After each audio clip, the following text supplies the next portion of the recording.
All right, we're going to go ahead and get started here with Alabama head coach Nate Oats. Coach, we'll have you begin with an opening statement, and then we'll open it up for questions.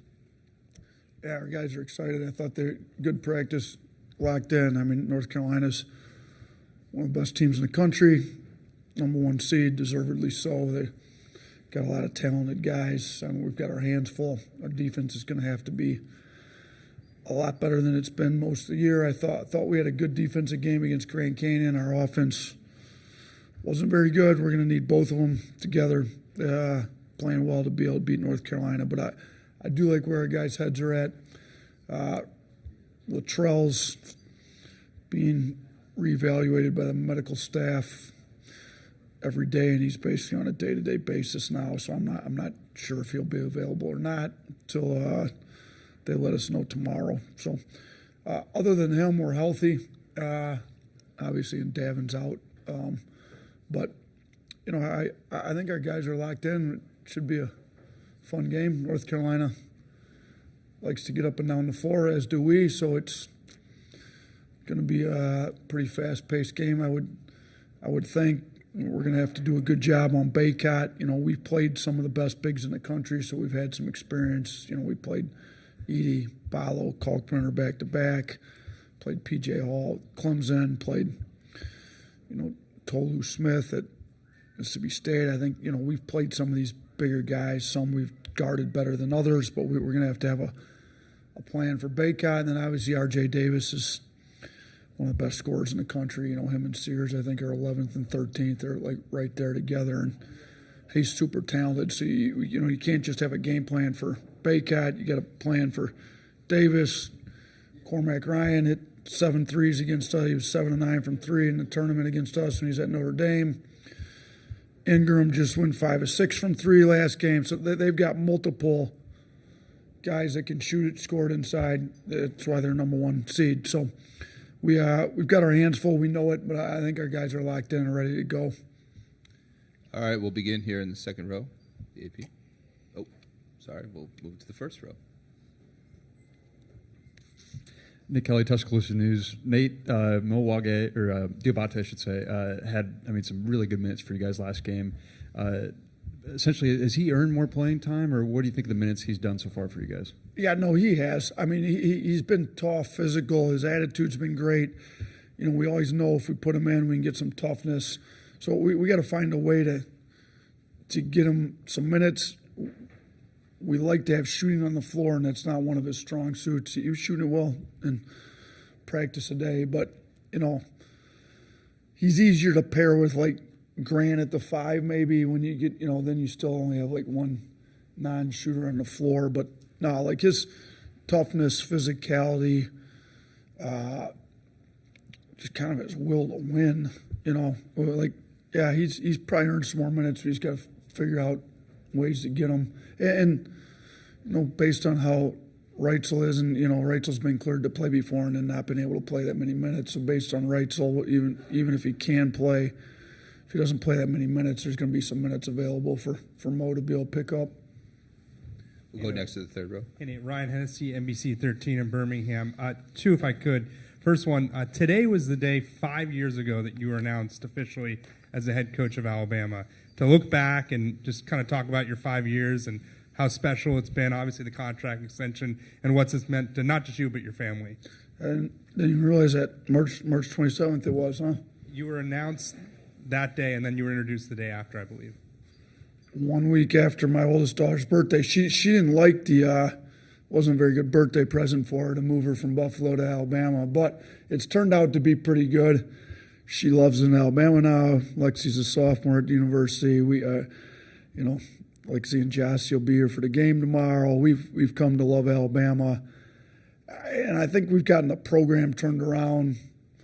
I think, you know, we've been able to do what Greg hired us to do. Let's get this basketball program on a national level, like about every other sports program at Alabama is. So we still haven't gotten to a Final Four. That, to me, that's kind of the next step. So got to win tomorrow to get a chance to win another game to get to the Final Four. So, you know, making a Final Four is not easy. You got to beat some good teams. You got to upset some teams. So, you know, we've somebody gave me a good stat the other day. I think there's been 4 teams in the country that have been in 3 out of the last 4 Sweet 16s, and I think this is accurate. I think it's us, Gonzaga, who's made like 9 straight, which is crazy. I think it's us, Gonzaga, Houston, who we had a series with, and then Creighton. So pretty good company. I think over the 5 years since we were hired, we've gotten this program to a level that it's what Alabama sports should have their athletics at. Now, we got to make another step. So we got to get this team locked in, really ready to go against Carolina. But you know, I'm super grateful to Greg and Dr. Bell and Chancellor St. Jean and the whole board. They've been super supportive. I'm appreciative that they gave me a new contract and want to keep me around in this business. Sometimes they don't want to keep you around very, very long, but I think we've done well enough that they want to keep us here and keep this thing rolling. And my second one is we were out there, I believe it was 2 years ago in San Diego. When you see Cormac Ryan, I know you mentioned it, but oh boy, yeah, that was that was not one of our better NCAA tournament games. He killed us. I think he was 7 of 9 from 3. I think he scored 29 points on us. You know, that was the game that Quinterly blew his ACL out in the first couple minutes, so that it didn't. He was playing really well. It didn't go well for us. I think it was the only time I've been at Alabama that we haven't made a Sweet 16 that they've had an NCAA tournament. So, you know, they didn't have the tournament my first year with COVID, and then these last 4 years we've made a Sweet 16. 3 out of those years, that was the one. So we tried to recruit him when he went in the portal. If a kid destroys you like that, it'd be good to add him to the roster. We were not successful in our recruitment of him. He picked another pretty good basketball program, and here we are. So we've got to try to figure out how to stop him a second time. But Hi, Coach. Nikki Kay with Spectrum Networks. First of all, happy belated birthday to your daughter. But you're back in the Sweet 16 with 3 returners from last year, and you're facing a program that's got a unique blend of experience and talent. So when you look at these 2 teams, what do you think it is about the composition of players that helped you guys get to this point in this landscape? Yeah, I mean, we had three returning players from last year, so it's not many, but we're in the transfer portal era where that happens. You know, I think those 3 guys got good experience, you know, Mark and Rylan and Nick. Then we were able to add in some really good freshmen that have contributed. You know, we talked about Mo Diabate earlier and Jarin Stevenson, who's from Chapel Hill, so this is a little bit of a meaningful game for him. You know, Sam Walters has been good for us. You know, those 3 guys, and then we were able to add some transfers that have really helped keep this program at a pretty high level. You know, Estrada has kind of been that do-it-all guard that's been great for us, had a triple-double. Grant's been good for us. Reitzel's been really good for us. You know, I think we got a pretty good mix of a lot of new guys in to keep this program up to where, you know, we're not the number 1 overall seed like last year, but you don't get Brandon Miller every year either. So thought we got some pretty good replacements in to keep us at a pretty high level to where we're in a Sweet 16 and got a shot to make the second. You know, Alabama's only been to one Elite Eight ever, and that's the farthest they've ever gone. So if we can win one more game, we kind of equal that, and then give ourselves a shot to try to make the first Final Four over there. go ahead. We'll go to the third row here. Coach, do you talk to Pringle and just say, this is the game? I mean, you got one of the best big men he's going up against. Is this the game where he can really show himself? He showed himself a lot last week, but this is kind of the game to bring you guys to the Elite Eight? Yeah, I think Nick's been great, like in the NCAA tournament. Leadership, effort, intensity, focus. You know, when he's that way, he's good. I had a meeting with all of our bigs shortly after the first film session we had in Carolina, and kind of made the point to them, listen, we've played some of the best bigs in the country. That's great that we put a schedule together that you guys were able to test. The issue is we haven't done all that well. I mean, we had Nick and Wage foul out. Both of them foul out 3 straight games. They said, we got to be able to guard the big without fouling and keep you guys in the game, do a better job. So I expect those guys to kind of lock into film study, be a little better. I think Nick's been great for last week. He's battling a foot injury, but at this point of the year, if you're fully healthy, probably means you're not playing any minutes. So like everybody's banged up a little bit at this point of the year. So I think he'll be ready to go, and I think his mindset's right. Now, Baycott's one of the best bigs in the country, so we could do pretty well, and Baycott could still have a decent amount of points. I think he scored over 2,300 points. It's a lot of points in his career, so he's a pretty good player. Go ahead in the back. Sports. Coach, it's been discussed, locally, but you didn't lose a lot of you didn't only lose a lot of players. You lost 3 assistants at this time last year to head coaching opportunities. I'd just be curious what last April was like for you, and now that you're on the other side, if you ever envision that this group, as you're making phone calls and doing all this stuff, could be in this position. Obviously, third Sweet 16 in 4 years. Yeah, last.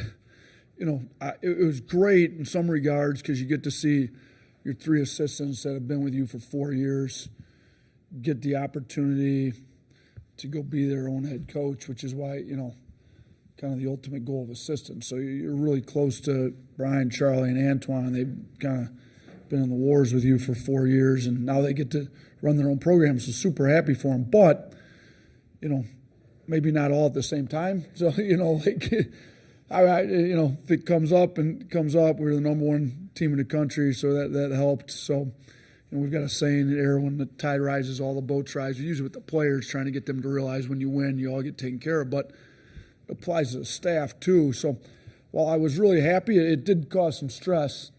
So Charlie and Brian had their jobs, and then the day that Petway got his, all of a sudden I realized I have no assistants left anymore. So. We started to make some hires. I'd made, talked to Coach Pannone a little bit, but he still had the NBA season going. Talked to a couple other guys in the NBA that maybe wanted to get into college. I'd talked to Preston. We had to sort through some issues on him. And then, I'd interviewed a handful of guys when I'd been at the Final Four myself, and all of a sudden I'd start to make some decisions. I had 0, at least till Antoine got it, I had 1. So to have 0 assistants and then realize that you've got to replace all these players, we got to get going here. So, the hiring process, when Pannone said he wanted to do it, that's great. He still had to finish the NBA season. Preston had to wait till his show cause was up. So I got Claunch in, who had been a head coach, and I think he did a really good job kind of helping hold it all. I think I did a pretty good job with the hiring. And now I got to go hire some more, because Claunch already got a head job again, which is great because he deserves it. So I think to put the roster together that we did speaks volumes to the staff, to our system. To be able to hire the guys in that I did speaks to the level of basketball we've got in this program too. But, yeah, we only had 3 returning players and no returning assistant coaches. So that's – now – you're able to put 2 more guys on the floor, not recruit. So Bowman's been with me for a while, so we were able to at least have some continuity with a guy on the floor that's been with me. But, yeah, I think our staff's done a great job. I think we did a pretty good job hiring, and the administration was great in helping me hire the right guys and keeping this program up to a pretty high level. All right, we got time for one more. Go ahead in the back. Cameron Salerno, CBS Sports. I know you mentioned earlier that you guys played one of your best defensive games in a while.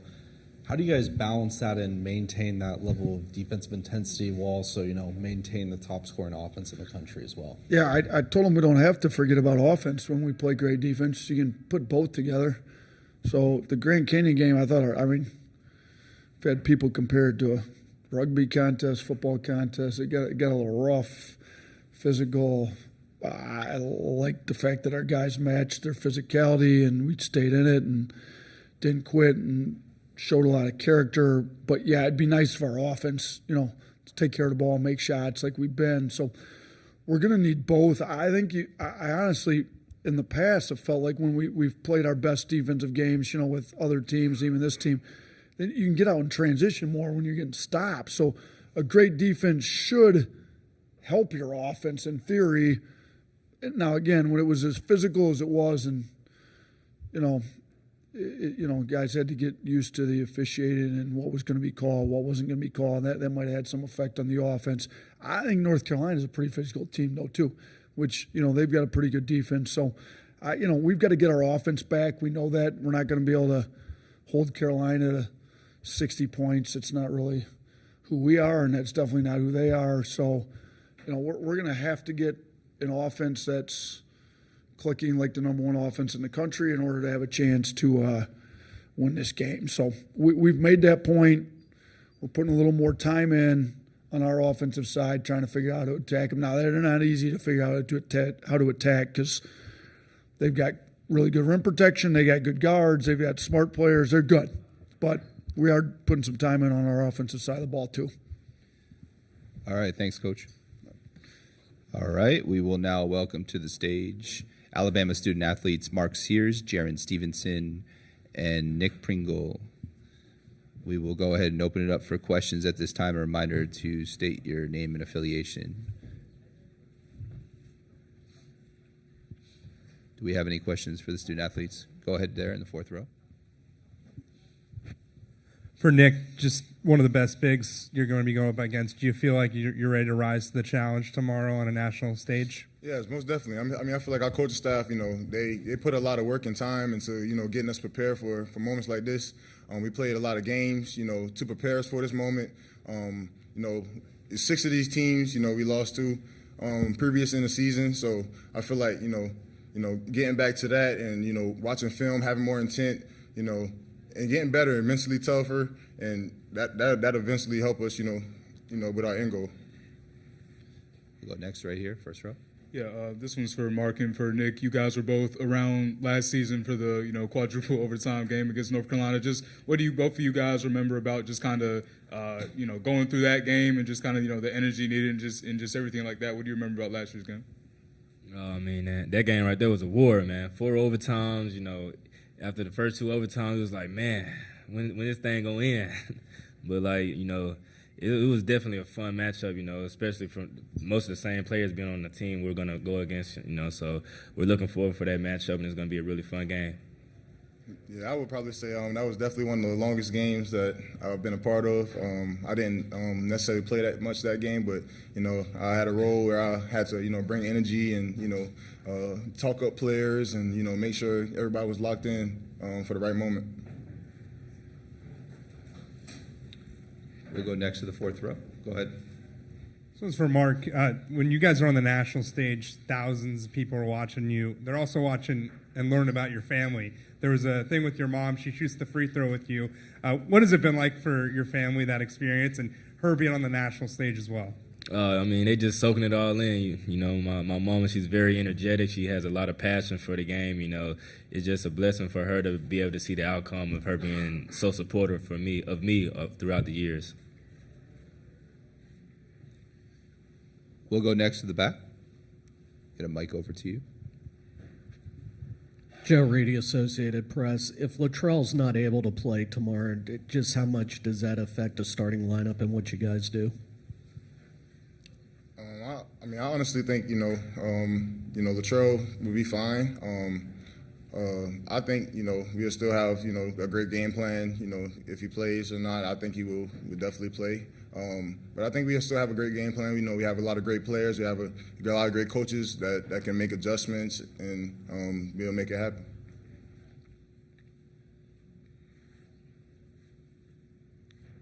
Go ahead. We'll go next to the first row. Yeah, Jarin, I know for you, being a North Carolina guy and things like that, I know you considered UNC a little bit, but how much did you, I guess, kind of watch, North Carolina growing up and then obviously having the opportunity to play against them tomorrow, just kind of your initial thoughts and feelings about that? Yeah, I watched quite a bit of North Carolina basketball. I was 10 minutes away from their campus. I watched quite a bit. I know a lot of their coaches, a lot of their players. It's definitely surreal, just a full circle moment for sure. Playing North Carolina. A reminder for those of you on Zoom, go ahead and use the raise hand function if you want to ask a question. And here in the room, we'll go next to the fourth row. Alabama's never been to more than the Elite Eight. How many times have you guys heard that, and how much do you want to change that and get to the Final Four? That's something, Coach Oats, he expresses to us a lot. He always, preaches the importance of these games. Every moment matters. Every possession matters. The best thing we can do here is, lock in, have intent, better our communication, just, be the best we can possibly be as players. And the coaches, they do so much for us to have us prepared for moments like this, like I said. And I think, the outcome of it, we'll just say the rest of it. Anybody else? All right, we'll go next to the back. CBS Sports, Mark, this is for you. You've taken a huge offensive leap from last year to this year. What do you think has really contributed to that, and how have you kind of taken on a lead role as a scorer and that stuff? I'll say, really having that motivation from last year when we was the #1 seed and we got upset by San Diego State, and just having that feeling of, man, it was basically disappointing because we was the #1 seed and wanted to win the whole thing, Just having that motivation throughout that whole off season, just constantly putting the work and the hours, and no matter when I'm tired, just continuing to fight through it and be mentally tough, And I just had that mindset throughout the whole off season, And I couldn't have done it without my teammates right here. They're really great teammates. I wouldn't be myself without these guys. Do we have any other questions here in the room? Go ahead, here in the front row. Another one for you, Mark.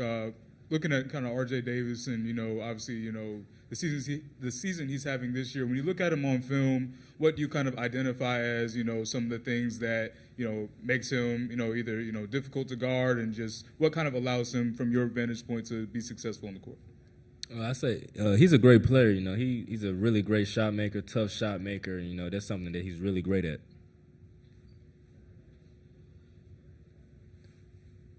Do we have any other questions? Oh, yeah, go ahead. Second row. This question's for all three athletes, student athletes. What do you think are the keys for tomorrow's game for a victory? Go ahead, Mark. We can start with you. I'm going to say one would be defensive rebounding. I think just getting out, getting back to our offense. I feel like we struggled offensively these last few games. Just getting back to that, getting out, fast pace, and I feel like that's a big key for sure. Something I would definitely say, picking up where we left off last game, defensively, it's something that we kind of struggle with, throughout the year. And I feel like, last game we showed our, true potential of what we really could be. And, just, having intent about everything, watching film and, just trying to find ways to continue to grow as a team and allow, our defense to lead to our offense and, just play for each other. And we all got a lot in common. We want the same things. It's just a matter of, how much do we want it and what we're going to do to get it. Do we have any other questions here in the room? And for those of us joining on Zoom, any questions? Go ahead and raise your hand. All right, one final call for questions. We are set. Thanks. Thanks, Thank guys. you.